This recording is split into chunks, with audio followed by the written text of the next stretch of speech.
Уважаемый господин президент, уважаемые дамы и господа, уважаемые коллеги. Dear Mr. President, does this work?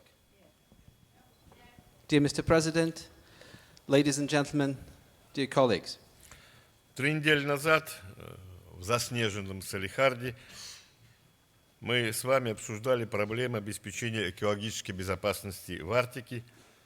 Тогда я подчеркнул, что одна из основных задач, которую мы хотели решить, организуя Международный арктический форум, это услышать друг друга, понять позицию друг друга и найти взаимоприемлемое решение.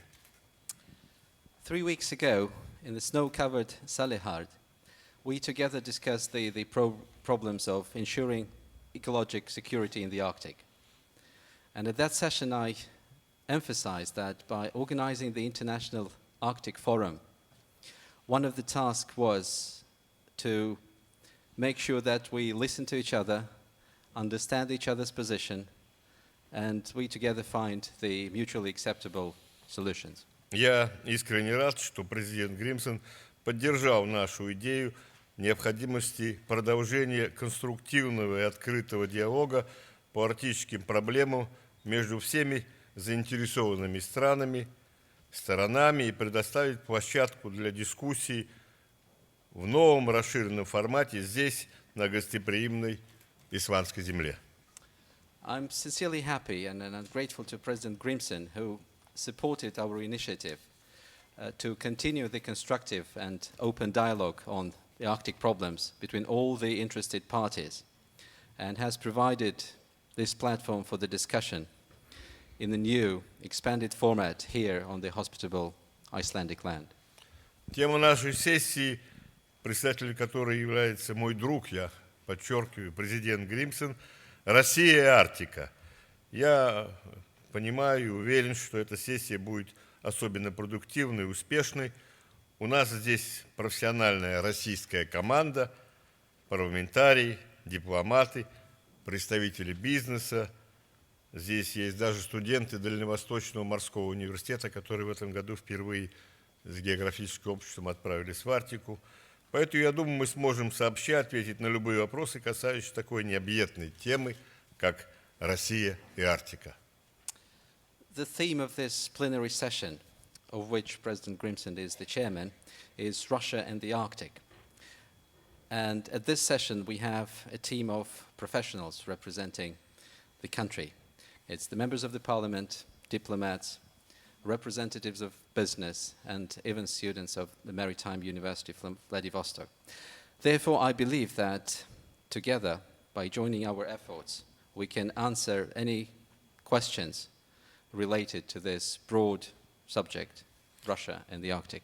Не буду еще раз повторять многократно озвученные истины о значении Арктики для России, в том числе значительная часть которой нашей страны, она относится к территории Крайнего Севера. Это в той или иной форме относится к каждому из арктических государств. I wouldn't repeat the truths which were mentioned not just once about the importance of the Arctic to our country. And I wouldn't repeat again and again the fact that a large part of the country lies in the Arctic area. This, to a certain extent, is applicable to any of the Arctic states. Но считаю возможным отметить, что сегодня страны Арктического региона проделали колоссальный путь от жесткого противостояния в период Холодной войны до конструктивного сотрудничества, которое без преувеличения можно назвать образцом добросовестной, стабильной и предсказуемой политики, и в этом заслуга всех арктических государств. But I feel it is important to emphasize that today the countries of the Arctic region have covered a long distance from rough confrontation during the Cold War to constructive cooperation, which, without exaggeration, can be called an example of good, neighborly, stable, and predictable policy. And all the Arctic states need to be credited for that. В 2008 году Россия первой среди арктических государств обновила долгосрочную стратегию развития региона, основы государственной политики Российской Федерации в Арктике на период до 2010 года и на дальнейшую перспективу. В феврале этого года в развитии этого документа президента Российской Федерации утверждена стратегия развития арктической зоны Российской Федерации и обеспечения национальной безопасности на период до 2020 года.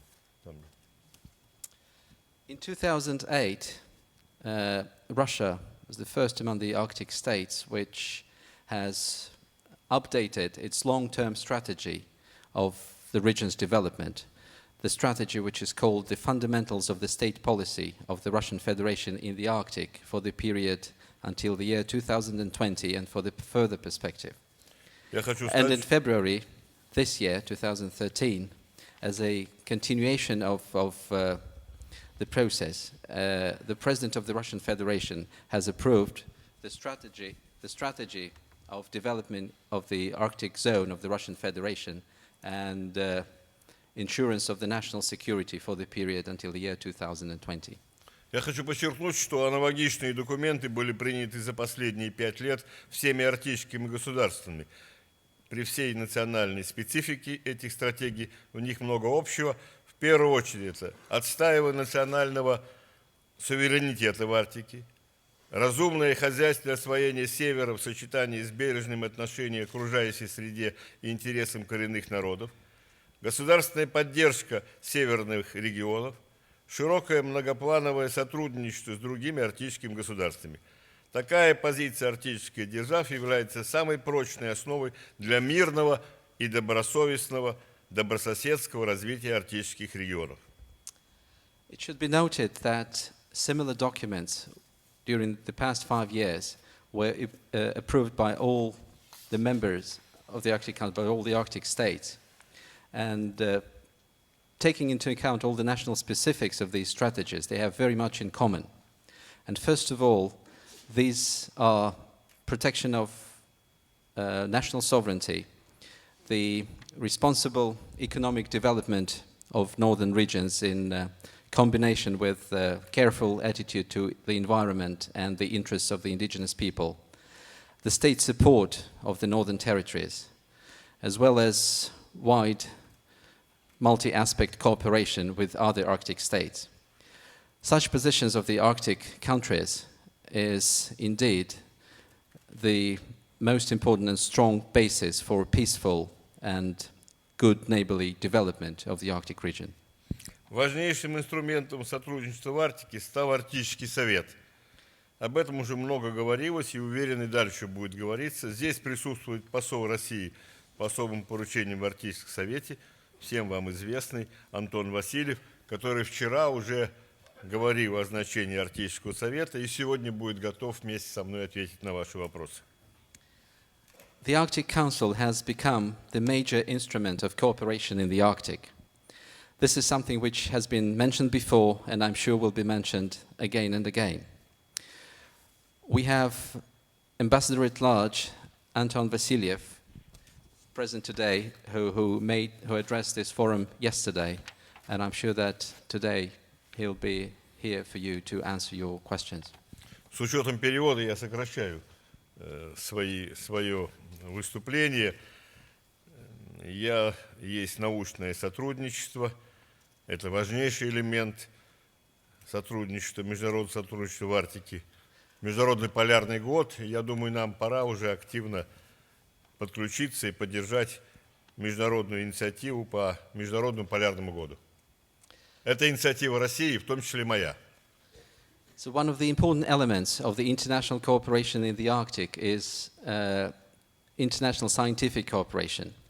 In the year 2007-2008, on the initiative of the Russian Federation and myself, the International Polar Year took place, which was quite successful, and this initiative which needs to be pursued in the future. Тема России и Арктика безгранична, и очень трудно рассказать, что для России представляет Арктика, очень подробно. В заключение хотел бы я привести слова президента Российской Федерации Владимира Владимировича Путина, сказанные на 3-м международном арктическом форуме который был посвящен экологической безопасности в Арктике. Мы готовы подтвердить намерение России делать все, чтобы Арктика на практике стала территорией партнерства, сотрудничества, диалога государств и самой широкой общественности. Спасибо за внимание. The theme, Russia and the Arctic, is really broad, and it's quite impossible to cover all the aspects of this theme within the limits of my presentation. To conclude my address to the forum, I would like to quote President Vladimir Putin, who said in his address to the Third International Arctic Forum in Salihard, Arctic, the territory of dialogue, "We are prepared to reconfirm Russia's intention to do everything so that the Arctic, in practice, should become the territory of partnership, cooperation, dialogue of the states, as well as very wide public community." И примером, вот совсем свежим примером такого сотрудничества, завтра я ухожу на атомном ледоколе российском 50 лет Победы в район, в точку Северного полюса в рамках эстафеты Олимпийского огня. И мы пригласили принять в этой эстафете все 8 представителей всех 8 арктических государств. And one of the examples of the Завтра. cooperation, which I would like to emphasize today, this is something which is going to happen tomorrow. I'm flying back to Russia and I'll be on board the Russian icebreaker, 50 Years of Victory, to bring the Olympic torch to the North Pole.